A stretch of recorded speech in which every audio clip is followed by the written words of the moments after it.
Welcome, everyone. My guest today is Chris Clow, editor of Reverse Mortgage Daily, to talk about state affordable housing initiatives in Washington and Minnesota, which range from down payment assistance programs to changing single-family zoning laws. Chris, welcome back to the podcast.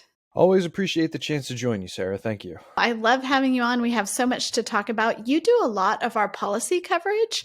And so, wow, we have had lots going on there. But one of the things I wanted to talk about was the fact that it's not just federal policy. We're seeing a lot of states and different municipalities really trying to solve some of the housing affordability challenges that we see, and just, the fact that there's not enough housing. So let's talk first about the Minnesota legislature, which approved a $1 billion affordable housing bill. What did you see there? Yeah, so local media called this the biggest investment that the state has ever made in housing at large. Minnesota right now has a benefit of maintaining a budget surplus, so they're looking at ways that they can perhaps make some additional investments in some of the priorities. And housing is at the top of the list in many states, as we'll talk about again a little bit shortly. But it's a sweeping new bill. It totals $1 billion and is designed to address issues related to affordable housing access and down payment assistance for first-time home buyers. And so $150 million of the bill is being devoted to down payment assistance. And advocates who spoke to the Minnesota Star Tribune estimated that has the potential to create 5,000 new homeowners in Minnesota.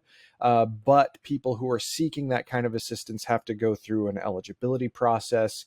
Eligible beneficiaries have to verify that they have a parent who has never owned a home or lost a home through foreclosure. $45 million of the bill is going to a homelessness prevention program, and the bill overall is going to be funded by a 1/4-cent sales tax increase in the Twin Cities metro area. And they're applying hundreds of millions of dollars from that state surplus to some of the bill's programs. And current projections based on some of the data that I reviewed estimate that the tax over the next 2 years is supposed to generate $353 million. And that is $1 for every $400 of taxable purchases. So it's going to be, even though it's a relatively modest tax increase, I think just in terms of 1/4 cent, that's a pretty sizable chunk of change that they're going to be using to funnel into housing programs. A lot of it is going to be sourced from that budget surplus, and that has caused certain Republican lawmakers within the state to call foul on it. They don't believe that in increasing taxes and drawing from the budget is a good idea while there's a surplus.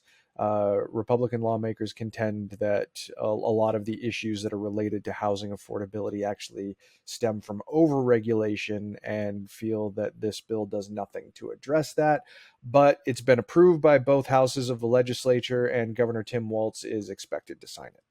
From my perspective, it's kudos to them for doing something, right? I mean, it's easy to talk about, affordability, but they're actually doing something. I had Katrina Jones from Fannie Mae on the podcast a couple of days ago, and we were talking exactly about this down payment assistance and the fact that that is the key for getting people into homes. I mean, you already have, homes that the home prices have not dropped like people thought.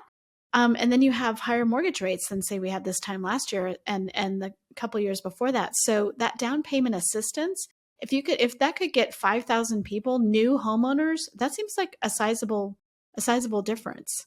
Yeah, and I think housing advocates within the state are also taking that perspective. And actually, some of the measures within the bill are not going far enough for some of the ambitions that state lawmakers had for it. But at the same time, you're right. $1 billion more than the state has ever spent on housing.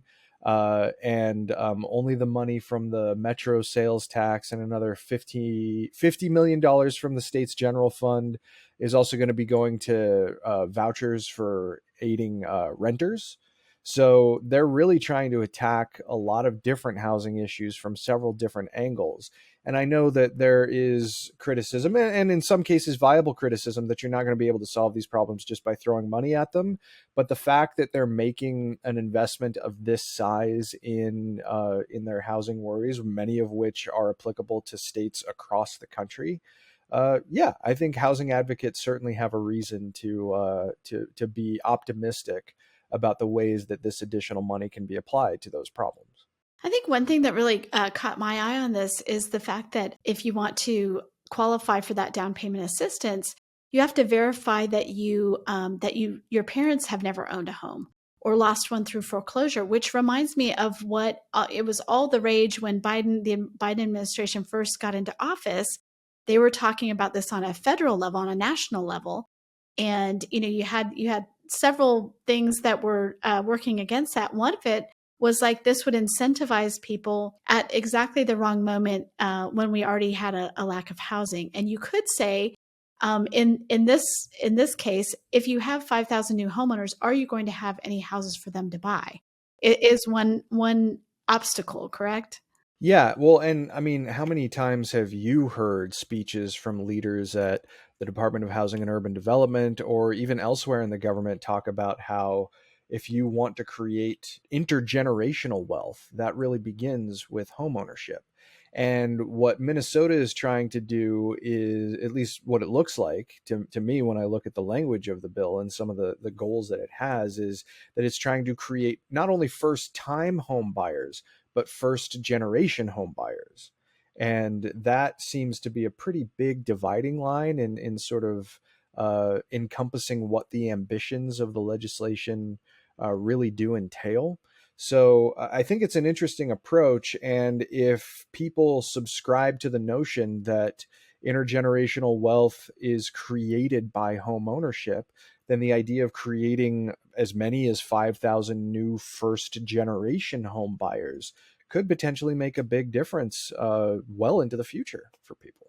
Another state, and I love all those points you make. Another state is Washington, which, with Seattle has been one of the most unaffordable metros, in the country for years. It's your home state. And so you're very familiar with these issues. But, the Washington governor has just signed a series of bills to really address housing issues, but they're kind of going at it from a different perspective. So tell me what those bills are looking at.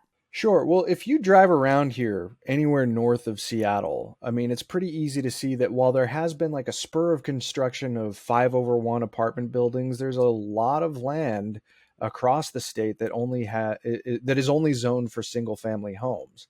So that's one of the ways that legislators have tried to attack issues, particularly related to supply, because we have a rather stringent supply issue and supply constraints in the Pacific Northwest. So the new one of the new bills that Governor Jay Inslee just signed this week basically did away with single family zoning. He's trying to encourage construction of more multifamily housing, more affordable housing, to try and get more people under a roof. And opponents generally characterize such a measure, and we've seen it in other states too. I think we've seen it in New York and in Florida, that it would transform neighborhoods. But at the same time, you do have a supply problem that absolutely needs to be addressed. If someone, is from here or takes a trip up here and turns on the local news, there's a sizable portion of news coverage dedicated particularly to the homelessness problem that's in Seattle. And so there is some funding that is going to try and address and alleviate homelessness. But there was also an interesting bill, House Bill 1474, intended to help people who were affected by racist housing covenants designed to keep ethnic and religious minorities out of certain neighborhoods, as well as their descendants with down payments, and as well as assist their descendants with down payments and closing costs. And that was actually a bill that I think got coverage in the Washington Post, which we don't normally see very often in terms of Washington state legislation. But the legislature and the majorities in the legislature are basically talking about going as big as they possibly can. Governor Inslee just announced that he is not going to be running for re-election, so that might play into it as well. There's a wide open seat for politicians on either side to try and vie for. But climate policy has been a big focus of Governor Inslee's, but housing has really kind of taken pole position recently, just because of the supply constraints and the homelessness problems that have pervaded not just Seattle, but areas up and down the I-5 corridor within Washington State. So it was pretty surprising to see that so many bills were signed at one time, but at the same time as well, there are advocates who do not believe that these bills went far enough. There was a person named Michelle Thomas, who's a director of policy and advocacy for the Washington Low Income Housing Alliance. She told the Seattle Times that the legislature, quote, had opportunities to do something about the massively unaffordable rents that are driving housing insecurity for many people across the state. And she said that the legislature completely turned their back on that. So while rent stabilization is a priority, it's going to have to wait for future legislation. But at the same time, Governor Inslee and a lot of other Washington legislators are kind of patting themselves on the back for going as big as they could this time. Well, and I feel like no matter what you do, there are going to be people who are like, you didn't do enough. And it's like, granted, I mean, we have a big housing affordability problem across the country. I know that Seattle specifically does, but something is good. And to your point, I mean, these are some pretty significant bills. The one that is lifts the zoning restrictions for single family, they hope that gets more what we call middle housing, right? Which is multifamily properties, but maybe in a neighborhood that's traditionally single family. So it doesn't have to be like on the outskirts. It's like it's infill, like in this area. And now we're gonna have some mixed use. We're gonna have multifamily properties. We're gonna have ADUs, and that's just so important because again, when you push construction out to the fringes, you're also creating other problems as well. Yeah, and I think ADUs are a big component of that too, because the legislation is designed to ease the ability for people to apply and ultimately construct ADUs on their properties. I think I've said on this show before, my mom lives in an ADU in Washington State. It was not an easy process to go through the getting the proper permits and applications to facilitate the construction of where she lives now. But I think I wrote a story for HousingWire 1 or 2 months ago that described how ADU construction is getting massively more popular on the West Coast. Between Oregon, Washington, and California, you're seeing a notable spike in ADU permits and in ADU construction.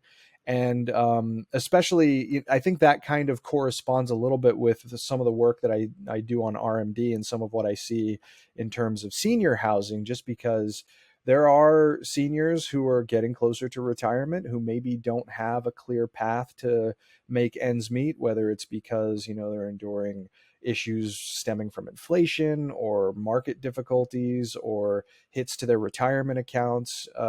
Seniors just don't, a lot of seniors just don't have enough money to make ends meet. So if a relative comes to them and says, hey, come live on my property, we'll build you an ADU and you'll be a stone's throw away. And if you need anything, then you can just walk across the yard.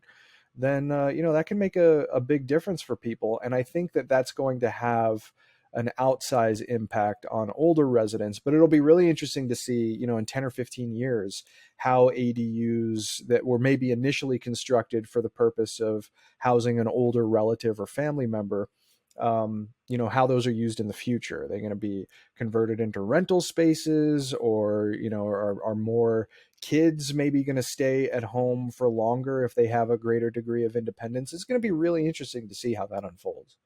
Hi, I'm McKenna Clay, Events and Program Specialist here at HW Media, and I wanted to invite you to our upcoming event this summer. A theme we've heard from housing leaders this year is the importance of relationships to not only survive, but be strategic in 2023. And that's why we decided to invite the top C-suite executives and leaders in mortgage to join us at Gathering of Eagles in Austin, Texas from June 18th until 21st. Now, Gathering of Eagles has historically been exclusive to the nation's most elite brokerage, association, and team leaders and C-suite leaders.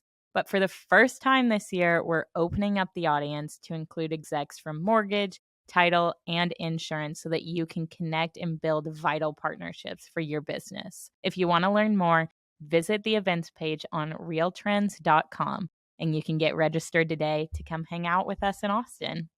It really is. I travel to California quite a bit to see my daughter as well as, do industry events. But when I see my daughter, I'm usually staying at Airbnb. And many times those are ADUs in someone's backyard. Sometimes it's the main house and the family's living in the ADU, right? And they're renting out the main house. So you do see that, people are finding income through that, and that helps too. Yeah, absolutely. And that's actually something that was recently incorporated into the reverse mortgage program. Now it's going to be possible to consider rental income in a HECM application. And that was a relatively recent mortgagee letter that was handed down by FHA. So that's just proof, I think, that ADUs are becoming an increasingly important part of the American housing ecosystem. And it has applications, for property owners who might be looking to establish a separate space for rental income of some kind, or for older folks who are maybe looking to stay close to home while retaining some semblance of independence, or potentially kids, like college age kids who maybe they don't want or need to spread their wings and fly away, so to speak, and they can stay a little closer to home. It's a really interesting new dynamic that's active in the American housing space, and it'll be very fascinating to see how it unfolds.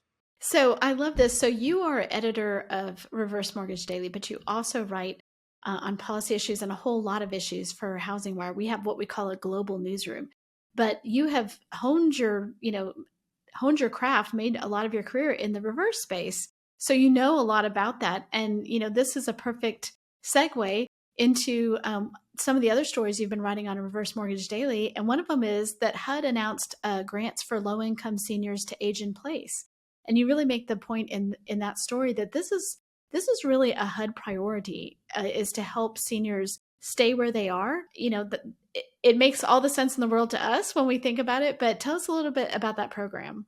Sure. So this is actually a new program, is dispersing around $15 million in grants to help with home health and safety repairs. So that basically means that they're home renovations. There was another round of funding that I think was announced last year, where HUD Secretary Marcia Fudge actually went to a home that was a beneficiary of a previous round of funding to describe some of the changes. And it's actually something that the reverse mortgage industry has been banging the drum on for a while. The idea of trying to renovate homes or to right size into homes that are more appropriate to age in place within. So that could mean, if a home has stairs leading up to it, ditching the stairs and putting a ramp in their place. If a home is multi-story, maybe looking into some sort of elevator system that makes it easier for a senior to get up and down. Widening doorways to accommodate wheelchairs, using non-slip mats in bathrooms, and adding grab bars, both internally and externally to the home. These grants are really designed to modify a home to enable particularly low-income older people to remain in their homes through what HUD calls low cost, low barrier, high impact home modifications to reduce older adults' risk of falling, improve general safety, increase accessibility, and improve their functional abilities in their home. We've seen some reverse mortgage companies engage in partnerships with other firms that are specifically designed to try and facilitate some of these kinds of modifications. But the fact that HUD is recognizing that this is potentially a really critical path to allow more seniors to age in place in their homes really shows that they're taking aging in place seriously. There's times where, as the editor of RMD, I might get a little frustrated that maybe they're not paying as much attention to issues related to aging and to our senior population as they probably could. But when they do act, I have to admit, I mean, they do act in a pretty sizable fashion. So we've seen some funding rounds in this kind of area in the past. Last summer, Secretary Fudge and other HUD officials announced another $15 million round of grants that were designed to address senior livability issues and put it in context with a lot of data. By 2040, it's estimated that 20% of the population will be over 65 years old. I mean, that's that's a big shift and potentially a transformative shift in the way that our society looks. We even see that in other countries, like in Japan, for instance, the older share of the population is becoming a much, much larger component of that society. And there aren't enough young people coming up to sort of replace the people who are aging out of the workforce. So what does that do to a society? I think these are absolutely questions worth asking, and finding additional ways to try and allow more seniors to age comfortably and safely within their homes could be a critical part of that. No, I totally agree. I agree with you. And I think that, what we know is that aging in place is usually much less expensive for the government. Yes. If they're helping, low income seniors, it's much less expensive to keep them where they are, modify their house, even send in people to help with house cleaning, stuff like that. I in a past life, I was part owner of a home health agency, and one of the things we did as unskilled labor, we had people go out under a local program. It was actually a county program that sent people to clean houses or do grocery shopping, whatever, to keep seniors in place, right? Because even doing that, even having someone go out and do their laundry and clean their house and get them groceries, so much cheaper than having them in a care facility. And most people want to stay in their homes. They don't want to go in a care facility. So it's a win-win. Absolutely. And home health care, is a sizable expense. Right now, as a parent, I'm encountering the costs associated with daycare, which are also sizable, but like home health care costs are pretty sizable costs, long-term care expenses. And then you throw, medications on top of that, and then, potential issues with the living space itself. I mean, these things really add up. And the fact that you have these agencies and individual lawmakers, as well as people in the private sector, recognizing that this has the potential to be transformative for our society, it gives me hope that it's going to be properly addressed. There's a lot of headwinds in a lot of areas, of course, but the idea of recognizing that facilitating more aging in place options could provide a really big financial benefit to people who are getting older, particularly those who are financially disadvantaged. Yeah, that's a good possible step in the right direction. It's just funny because, everyone's going to get older. So Yeah, what yeah, we do for people, maybe we're not there yet, but we will all be there. So I think that's one of the ironies of when we have, any policies aimed at seniors is, right now it might be your grandparents or your parents, but someday it's going to be you, right? So always interesting to me to see how we're treating that. I did think there was one story that you had recently about senior held home equity had fallen for the first time in a decade. I think there's a caveat to that where it was like it wasn't a huge drop, but tell me about that story. Yeah, so this is a quarterly report that is released by the National Reverse Mortgage Lenders Association in a sort of a combined effort with a data analytics firm called RiskSpan. And it's called the Reverse Mortgage Market Index. It measures on a quarterly basis the levels of senior held home equity for people age 65 and older. And for the first time since, I believe, 2011, the reverse mortgage market index actually dropped. Now, the drop was modest, and it dropped to $12.39 trillion. So that is still like compared with the last time that the RMMI dropped in 2011, where the figure was like around a little over $3 trillion. You can see the sizable change that has taken place in the intervening decade relating to the home values of seniors. So the drop is modest, and it was resulted, at least it was said by the firms in their report when they released the information, that it resulted from an increase of $30 billion in senior home debt, while home values themselves remained relatively unchanged due to the continued cooling of the housing market. So it's not even that home values dropped materially, it's just that expenses related to home ownership went up collectively for the senior cohort. But you can't deny that that seniors have seen a huge amount of growth in the values of their homes over the past 10 years. And that provides a potential path for them to tap that equity in some way. You know, reverse mortgage is one possible way. There are some alternative options that are not necessarily debt based that people can look into, and this is really the case that the industry has been making for a very long time. Is that, you know, home equity levels are rising. Seniors are sitting on smaller nest eggs for retirement than they have in the past. It might be worth exploring tapping that home equity. But considering all of the moves that have been taking place in the housing market, particularly over the last year and a half, it's not a sizable drop in their collective equity. And it certainly, I don't think, does any damage to the idea that that is a resource that could potentially help a qualifying borrower with a reverse mortgage or some other kind of equity tapping option.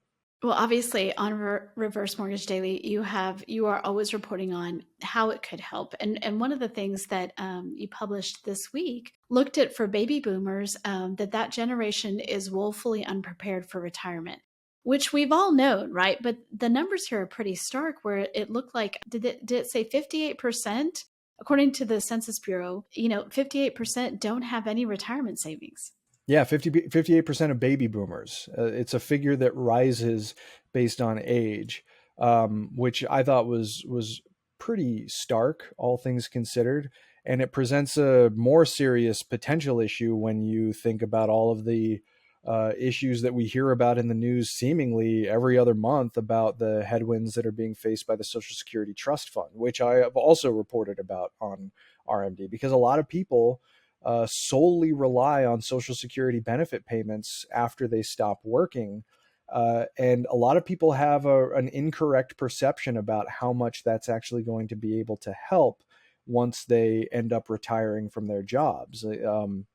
There was a statistic in the story that since many Americans rely on Social Security benefits, current benefit payments only cover about half of the average monthly expenses incurred by Americans on average. So an $1,800 a month benefit is dwarfed by oftentimes around $4,000 of monthly expenses. And that's a figure that has certainly been impacted recently by inflation, which is hit cost of living and everything from housing down to food, the basic necessities that people need to increase their quality of life.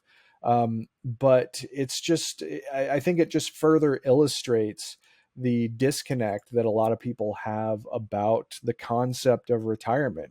For a lot of people, certainly people my age, it's so far away. But I mean, if having a toddler over the past couple of years has proven anything to me, is that time really does fly. So you have to think about things as much as you possibly can.